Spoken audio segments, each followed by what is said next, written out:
سیدہ کائنات کو میرے رسول پاک نے اپنے جسم بشری سے مماثلت نہیں دی، اپنی روح سے دی ہے۔ سرکار کے جسم اقدس کی طاقت کے سامنے جبریل بھی ہاتھ باندھ کے کھڑا ہے۔ اس روح کے بلند اور عظیم مرتبے کا عالم کیا ہوگا جو روح الارواح ہے، رب الملائکۃ والروح۔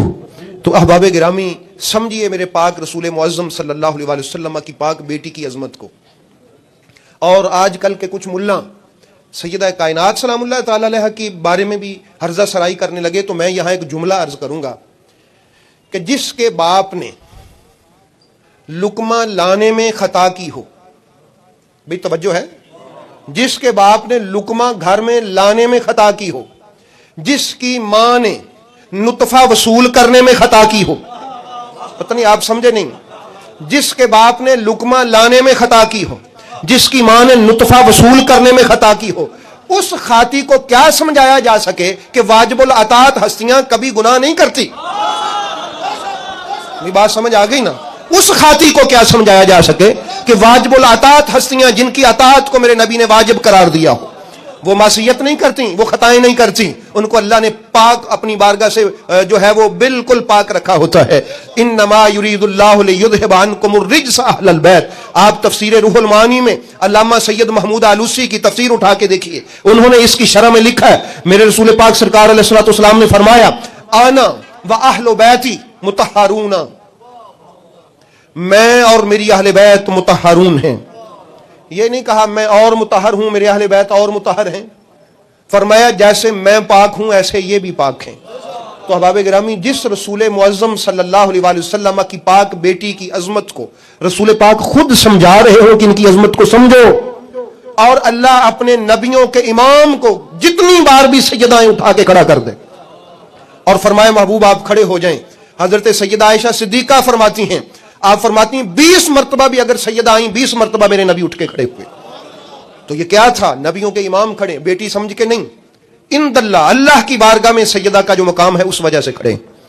تو یہ سمجھنے کی کوشش کریں کہ مقام سیدہ کائنات کیا ہے، جو رسول امام مالک رحمۃ اللہ تعالی علیہ ہمارے سنیوں کے بزرگ ہیں، اہل سنت کے بزرگ ہیں، وہ فرمایا کرتے تھے چونکہ سیدہ کائنات میرے رسول کے جگر کا ٹکڑا ہے تو میں اپنے رسول کے جگر کے ٹکڑے پر کسی کو فضیلت نہیں دے سکتا، یعنی وہ اپنے عقیدے کا اظہار کرتے ہیں، اپنی رائے کا اظہار کرتے ہیں، مجھ سے وہ فرماتے ہیں یہ ہمت نہیں ہوتی کہ میں اپنے رسول پاک کے جگر کے ٹکڑے پر کسی کو فضیلت کی بات کروں۔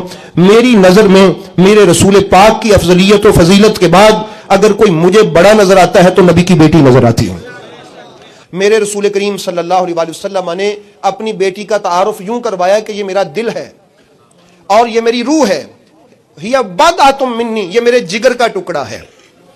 آپ کو پتہ ہے یہ بدعۃ جو ہوتا ہے یہ اس لیے کہ نبی پاک صلی اللہ علیہ وآلہ وسلم ہمیں سمجھانا یہ چاہتے ہیں کہ اس کو فقط تم عام نہ کچھ سمجھ بیٹھنا، میری بیٹی میرے وجود کا حصہ ہے۔ تو آپ احباب اس نگاہ سے دیکھا کیجئے کہ قیامت والے دن سیدہ کائنات جب آئیں گی، بڑی بڑی اما حوا سے لے کر میرے نبی پاک کی ازواج مطہرات تک، اور ان کے بعد قیامت تک کتنی کتنی بعضمت عورتیں آ گئی ہیں اور آئیں گی، مگر کسی کے لیے یہ پروٹوکول نہیں ہوگا۔ حضرت حوا کا بڑا مقام ہے، حضرت سیدہ آسیہ کا، بی بی مریم کا، سیدہ خدیجہ پاک کا، جناب سرکار میرے محبوب کی امہات کا، اپنے ازواج کا، ہماری امہات کا جو امہات المومنین ہیں، بڑا مقام ہے، مگر کسی کو پروٹوکول نہیں ہوگا۔ مگر جب سیدہ کائنات آئیں گی تو آواز آئے گی، یا اہل الجمع غضوا ابصارکم ونکسوا رؤوسکم، اپنی گردنیں بھی جھکا لو، اپنی نظریں بھی جھکا لو، حتی تمر فاطمہ بنت محمد صلی اللہ علیہ وآلہ وسلم، یہاں تک کہ میرے نبی کی بیٹی گزر کے چلی جائے۔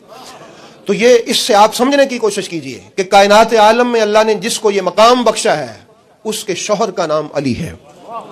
اور یہ ہم اگر فقہ کو غور سے پڑھیں تو اس میں میرے پاک رسول نے فرمایا نکاح کرتے وقت کف کا خیال رکھو۔ کف کا، یا رسول اللہ وہ کیا ہوتا ہے؟ فرمایا برابری، خاندانی طور پہ برابری، اس کا خیال رکھنا ضروری ہے، یہ شریعت کا حصہ ہے۔ میرے رسول کریم علیہ الصلوۃ والسلام نے فرمایا نکاح کرتے وقت دیکھا جائے کہ وہ اپنے خاندان کے اعتبار سے ہمسر ہیں، گھر کے اعتبار سے ہمسر ہیں، اور اپنے دیگر معاملات کے ساتھ۔ تو احباب گرامی جب سیدہ کائنات کے نکاح کا ٹائم آیا تو اس وقت اللہ رب العالمین نے زمین پہ جھانکا اپنی نگاہ قدرت سے، اور پھر میرے محبوب کو فرمایا کہ اپنی بیٹی کو اطلاع کر دو. فرمایا اے میری بیٹی، اللہ تعالیٰ نے مجھے فرمایا ہے ان اللہ اختار رجلین، اللہ نے دو مردوں کو چنا. اللہ نے اس روئے زمین پر دو مردوں کو چنا. اولہما ابا کے، اس میں سے پہلے کو تیرا باپ بنا دیا، وثانیہما بعلک، اور دوسرے کو تیرا خامد بنا دیا. اس روئے زمین پر دو مرد اللہ نے چنے، دونوں ہی تجھے عطا کر دیے، ایک تیرا باپ بنا دیا، دوسرا تیرا خامد بنا دیا. تو اس لیے احباب گرامی قدر، حضور نبی رحمت صلی اللہ تعالی علیہ وآلہ وسلم نے بتا دیا کہ اگر اس کائنات میں سیدہ کائنات کا کوئی ہمسر ہے تو وہ علی ہیں. وہ کون ہیں؟ علی ہیں. دیکھیے یہ الہی پیغام ہے. فرمایا محبوب اپنی بیٹی کا علی سے نکاح کر دو. تو یہ الہی پروگرام ہے، کیونکہ اللہ تعالیٰ نے یہ طے کر دیا تھا کہ محبوب آپ کے ظاہری اولاد میں ہم بیٹوں کو زندہ نہیں رکھیں گے، کیونکہ ختم نبوت کا مسئلہ ہے، اور آگے آپ کی اولاد کو بھی چلانا ہے. چلے گی علی سے، ہوگی آپ کی. ہاں چلے گی علی سے، ہوگی آپ کی.